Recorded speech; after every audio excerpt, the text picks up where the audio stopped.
We make it back onto the river and she goes, wait, where are my clothes?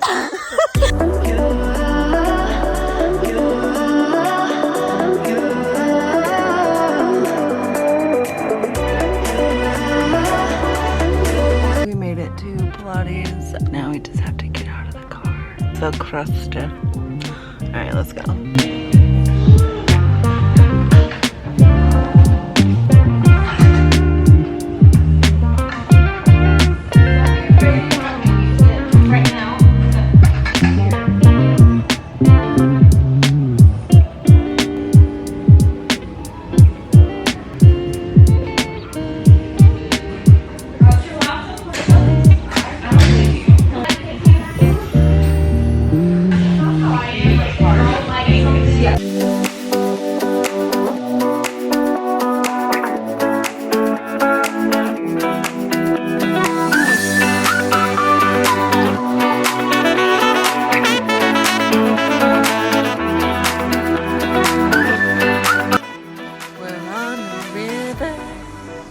On the river.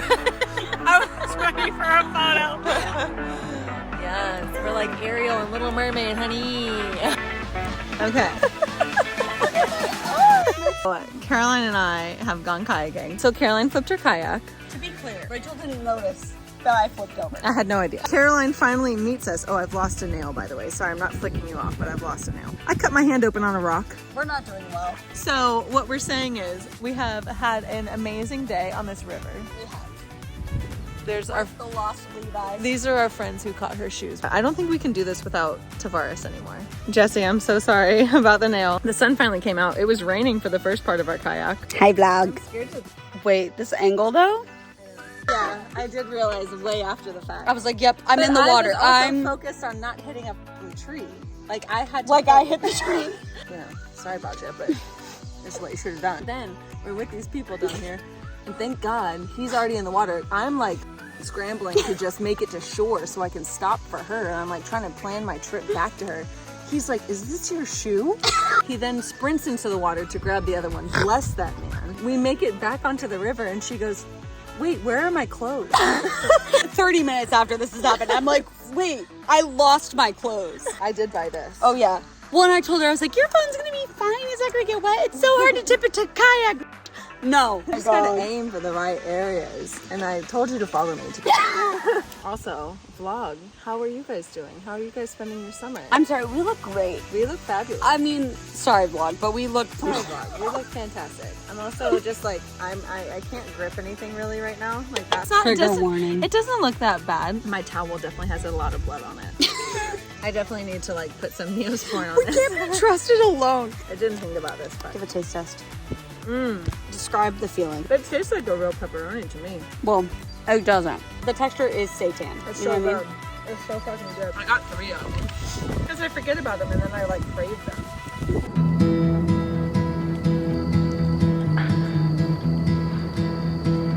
I made that. I just figured I would sit down with the vlog. Oh my god, we have our first sunflower. And it's the one that Zan thought wasn't gonna make it.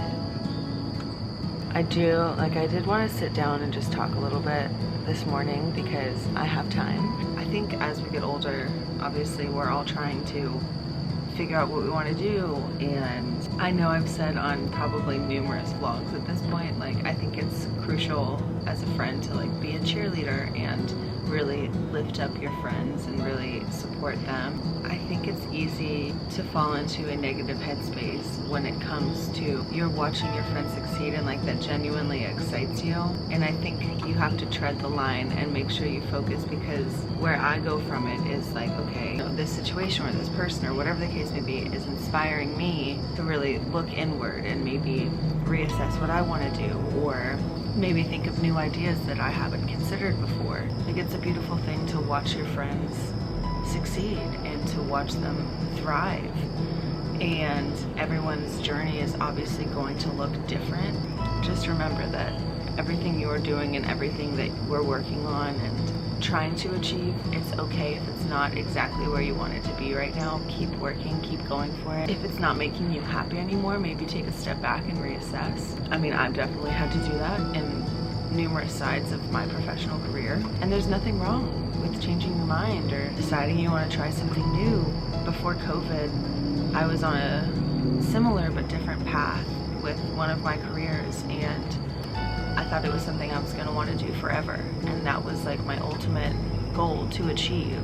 And I don't know why I'm being vague about it. I'm talking about tour photography. For anyone who doesn't know, I mean, I know it's pretty self-explanatory from just the title itself, but you're going on the road with different artists and taking their content, like whether that's photo and video, you know, whatever the case may be. And it was something I was doing and having a really good time. You know, we had a great crew that we were out with. I honestly wish I was vlogging at that time, just to have, even just for me, the memories to look back on. There are a lot of beautiful, really cool, fun aspects of touring. You know, I'm not gonna say like I would never do it again, because I think I would if the right opportunity came along, absolutely. But yeah, taking that step back and realizing, you know, my life looks different now. Like what I want out of my life looks different now, and there's nothing wrong with that. I love that.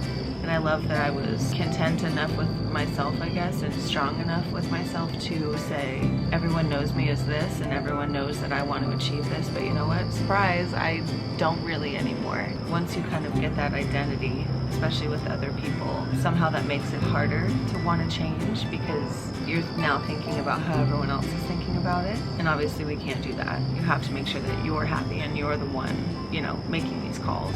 I was talking with a friend of mine I was at lunch with, who's also a photographer, and she is on the road currently, and you know, we were just kind of laughing about what the reality is. I think there's a perception, I mean, I definitely had this before I was in this industry, where you're like, you see these people on tour and you're like, that is the coolest job ever. Could you imagine you're seeing these artists and you're seeing all these people with them and everything, and you're like, they get to travel, they get to like play these venues, like all these things, and it's cool. Like there are really cool parts of it, for sure. And it's a really cool thing getting to like go to these places and meet these new people. Like that aspect I've always loved, and I still love it. I think it's an easy understanding to know it's exhausting. I mean, you were in a, well, we were in a Sprinter, which is a van. It's a bigger van. You know, there was a couch in the back that laid out into a full bed and had it nicer than I've had it on different runs before. So it wasn't bad, but it's, you've got to think about, like, we're playing a venue, so we would roll in maybe in the morning, early afternoon, hang around, eat something. We would all try and get some workouts in, sound check, hanging out again, maybe getting ready, filming some content. Eventually you have showtime, shooting the show is over, you go back, bounce photos, edit photos, you're all hanging out, maybe there, you know, depending on if you're staying in that town or if you're leaving that town, you leave, or, well, and then normally you're done with the show, so nobody's tired. You all have kind of this adrenaline. We're not going to sleep till the wee hours of the morning. You know, there's just a lot of it that's not that glamorous. Maybe I've had the idea to do a sit down with friends of mine who are photographers and who are on the road, and maybe we just like talk about it, speaking more to the realities of what it's like, because I think it is a cool thing, and I think it is something that, you know, there's no reason not to have transparency about it, because I had no idea what it was like. Maybe knowing certain things before initially going on the road would have been helpful, for sure. I don't even know how I got on this tangent.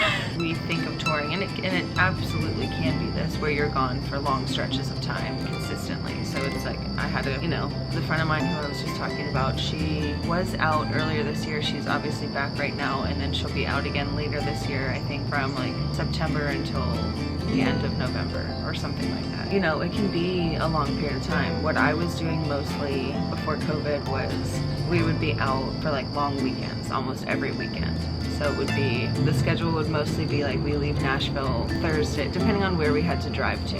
We would leave Thursday usually. So we roll out of town, we'll call it Thursday, play usually Friday, Saturday, maybe on Sunday even, and then you were normally rolling back into Nashville Monday at like 3 a.m., 4 a.m., 5 a.m. and you're trying to sleep, but you're also like, my job doesn't end when the show ends, obviously, so I'm still having to get work done. And then I would roll back into Nashville, get a couple hours of sleep, hopefully, and then I would start work because I still had my day job. I don't even know if I've talked about that on the blog, of just what went on right before COVID started. I actually had my 2 weeks in at the company that I'm still with now. My 2 weeks was supposed to end. I think it was the second day of lockdown, you know, because I was touring and I got booked to the point where A, I could do it financially, and B, it made more sense to take the leap then and go full freelance, and I was really excited. I mean, I was scared, but I was excited. But then you insert COVID, which I'm not trying to make light of. Yeah, my boss's boss called me and she was really sweet, and she was like, you know, I don't want to assume anything, but I know a lot of people, because it's the music industry, so everyone knows everyone. She's like, I know a lot of people are drying up and they're not on the road, and I just wanted to check in with you and see what's going on. I said, no, you know, everything got canceled.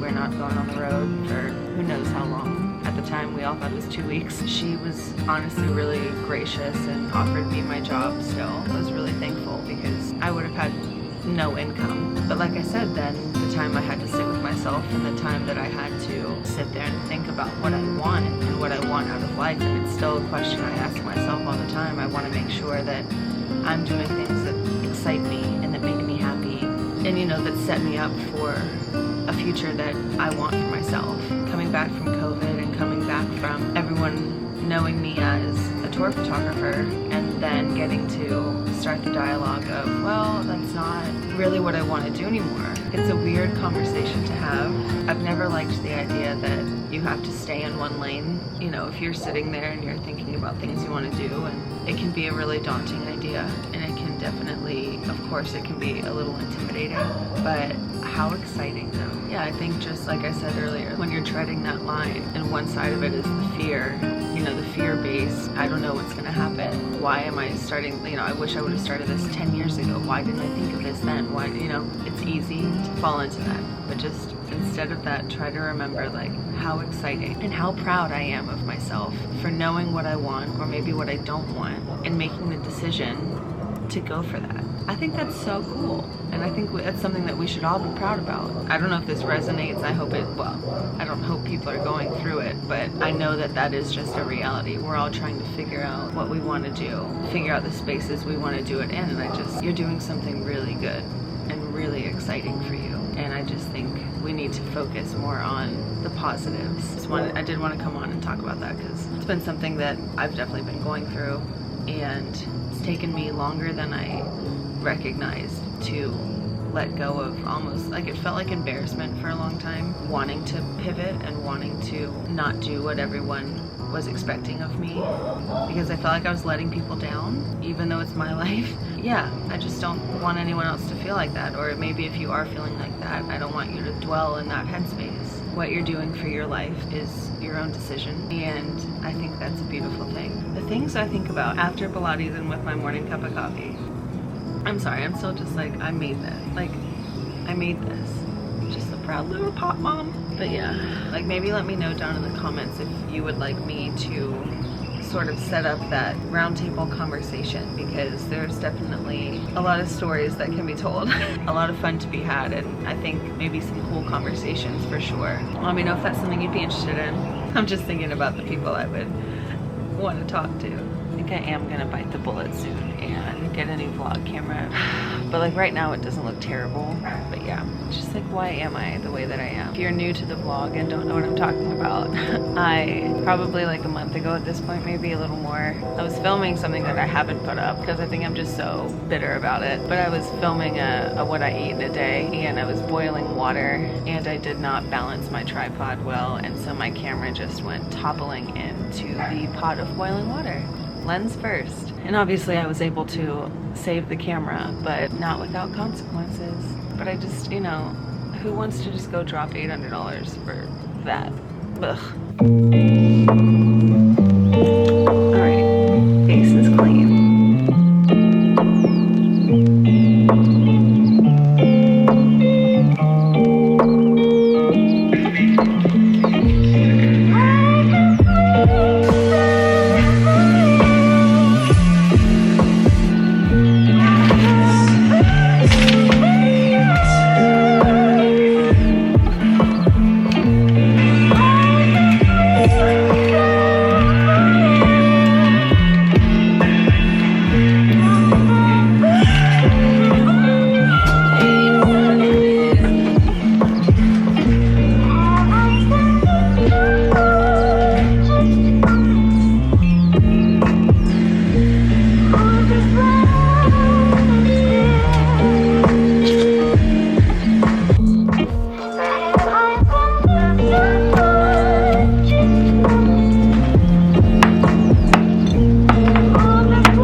nothing to hold me back. Take my time. All right, we'll give you a little tour of what we've done. I would touch you, but you don't want that. All right, do you want to walk us through? Which were our speed rounds? That was, yours came out so much better than mine. This is Rachel's speed round. Rachel is technically a very, very good ceramicist. You wouldn't know it. So during this speed round, did similar to what I did in a different way, where she just really fucked up one part of it. Here's your speed round though. Looks great. Has a hole directly through the That's center. okay, it's a little pot. Some little things that'll be coffee mugs. This beautiful little bowl Chelsea made. A little picture I made. Look at these beauties. All right, best Aussie accent. Nar, I couldn't, nar. You're what? Yeah, I know. And Haley, bye. Bye. Yeah. Okay, 'cause I found my way.